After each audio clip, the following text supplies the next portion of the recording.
I am here to talk about this wonderful piece that I was able to produce. And I'm calling it wonderful because I was able to produce it, but the process that's associated with it.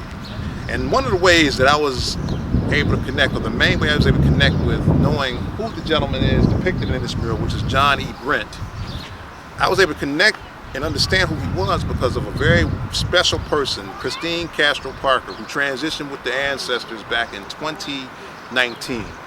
I met Christine about 2013, 2014 through Clifford Bell. We both sat on the board for the Buffalo African American Museum.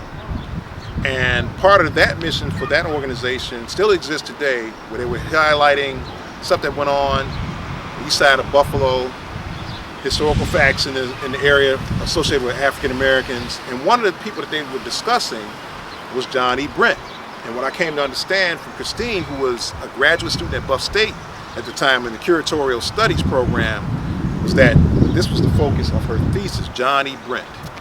She later set up a complete exhibit with a lot of his architectural drawings, photos from other things he was involved with, namely the NAACP, because he was like the second or third president in this area, which means he wasn't quite even 1 degree removed from W.E.B. Du Bois.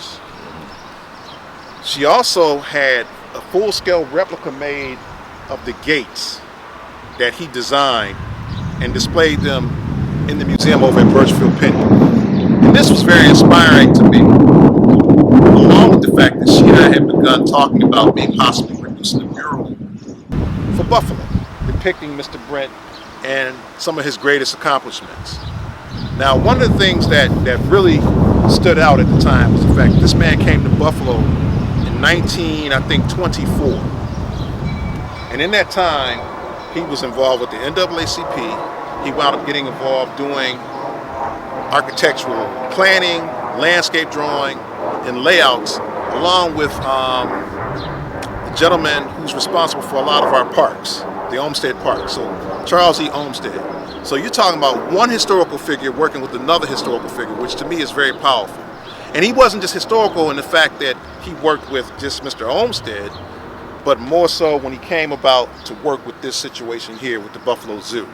And what a lot of people don't realize is, I can't remember the specific details, but Mr. Brent came through in a clutch because someone else had been assigned to do the design for all the exhibits, design for all the gates, and something fell through. I can't remember exactly what it was. And Mr. Brent started the race late, to use an analogy. He started out at a deficit, and not only did he re-up and catch up, he was able to exceed everybody's expectations. So here we have Buffalo, one of Buffalo's key landmarks, being laid out and architecturally designed by this wonderful gentleman depicted behind me. Okay? As it came about, the specifics in terms of how I was able to design the mural, we talked with Christine, who spoke. We met with John Baker, who's a part of the West New York Urban Arts Collective, who I'm a vice president of, and they advocated for me to participate in this project. And as a result, we were able to plan out things, get the design approved between Christine and I and Aaron, and I was able to begin working on it and pretty much had everything laid out on these panels in 2019. The installation was held up a little bit because we were going to go into spring of 2020 to unveil. Well, we know the pandemic affected everything last year for everybody. Luckily, it was unveiled August 8th of 2020. And in that time, I was able to meet more of John Brent's descendants. I had known one already. I met several others, including his adoptive grandchildren and his adoptive great-grandchildren. And when I tell you that day was very powerful and very humbling to me, it's an understatement. I can't express how proud I was to meet these people. And I was praying and hoping that Christine's spirit was here. Her son was here telling me that she's probably very happy. And I was so glad that she was able to let me know. One of the best things that I had, the best conversations I had with her, was actually the very last conversation I had with her. She set it up for me to gain access to get pictures of Mr. Brent's architectural drawings, which are housed downtown in City Hall.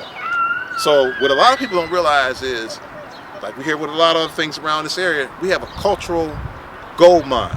We have a historical gold mine. And I think that's why it's important for gentlemen like Mr. Ruffin here, that the work that he does to let us know how important it is that we value what we have here, value who we have while they're here, okay? In that conversation, the last conversation that I had with Christine, I was able to inform her that I had been able to get to City Hall, this was in the fall of 2018, and take pictures of this man's basically library of drawings. And it was something like maybe 30 or 40, and out of those drawings we narrowed down into what we wanted to focus on. And so we figured we would do two almost bookend type designs of his as key points. Three bookends. All right. We have the Jesse Clipper Memorial being acknowledged with that statement here, okay? In memory of all the valiant service of Negroes in the all wars of these United States of America to the glory of God, 1776, 1861, 1898, and 1917, 1938, okay? I'm gonna let you all do your own trivia to figure out which wars those were, okay? Then we have why we're over here in the first place. The gates, gate 1 to the Buffalo Zoo, okay? And I took some colorful artistic liberties to just show how important and how vibrant it is that this man was able to do these gates in every exhibit in this zoo, okay? Little side note, when Doug and I were both in high school, we graduated at the same time. My junior going into my senior year, this was my summer job to work in this very place. And I'm not making this up, I'm not embellishing. This is the gate I had to enter every morning in the summer of 1988. So for me to do that in 1988 and to have this unveiled in 2020, some 32 years later, it was incredible to me, okay? Then we have Mr. Brent, his later years, depicting him drawing the Michigan YMCA, okay? Now there was some time gap in between there. He didn't actually draw that in his later years, but that was one of his crowning achievements, the Michigan YMCA that stood at Michigan and I think Glenwood. And there were a lot of people, including the Honorable Clifford Bell himself, Clifford Bell Sr. himself, who grew up going to this Y. So these things, it was just as important to show this because this was a part of people's formative years, people who now are preserving our history, who are our elders letting us know what's going on now. So in the course of all of that, I wanted to just show more vibrance. I showed just the architectural lines from the drawing and I integrated it with Mr. Brent's likeness, all right? My particular style that I love to use with colors is I love contrasting warm colors against cool colors, okay? I might have 2 or 3 cool colors, I throw a warm color in there. I might have 2 or 3 warm colors, I throw a cool color in there because I love the vibrancy of it. Now, the stereotypical contrast that people think of is Christmas, red and green. That's a very vibrant contrast, okay? Red and green. So I take that same type of contrast and I take warm colors here, contrast to the cool color, okay? Because I love the vibration that happens, okay? There have been times when I would sit and look at this thing and it would feel like it was popping out at me, all right? It was talking to me, all right? One of the other key things that I hope people feel when they come here, they feel calm, they feel relaxed. If they want to sit and look at it, if they want to take pictures with it, I've asked different people to come look at it, but don't just look at it, take a picture of themselves in front of it because the mural is here for everybody. And I think that's the mission of public art.